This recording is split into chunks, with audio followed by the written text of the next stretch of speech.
সময় ছিল যখন নেইমারের মাঝেই দেখা মিলত কিংবদন্তি ফুটবলার পেলের ছায়া। তার প্রতিভার বিচ্ছুরণ দেখে বলাই যেত একদিন তিনিও পৌঁছাবেন ফুটবল দুনিয়ার সর্বোচ্চ চূড়ায়। তবে ওই যে মানুষ যা ভাবে সবসময় কি আর তা হয়। নেইমারকে ছাড়া বড্ড বেহাল তার দল ব্রাজিল। 17 অক্টোবর 2023 উরুগুয়ের বিপক্ষে ম্যাচে ইনজুরিতে পড়েছিলেন নেইমার জুনিয়র।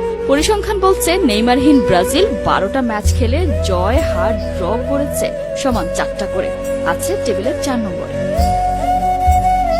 বিশ্বকাপ বাছাইয়ে ইতিহাসে প্রথমবার হারের মুখ দেখেছে ঘরের মাঠে। নেইমারের অবর্তমানে 10 নম্বর জার্সিটা গায়ে জড়িয়ে গেল ম্যাচে ইকুয়েডরের বিপক্ষে দলকে খাদের কিনারা থেকে তুলে এনেছেন রদ্রিগো, বাঁচিয়ে রেখেছে সরাসরি বিশ্বকাপে খেলার সুযোগটা। এই যখন হাল, তখন নতুন করে নেইমারের আপডেট জানতে চাওয়া, কবে ফিরবেন মাঠে ব্রাজিলিয়ান সুপারস্টার। সবশেষ যা খবর তাতে স্বস্তিতে থাকার উপায় নেই ব্রাজিল আর তার ক্লাব আল হিলালের। বিভিন্ন গণমাধ্যমের খবর অনুযায়ী এই সিজনে আর দেখা মিলছে না মাঠে নেইমারের ম্যাজিক্যাল শো।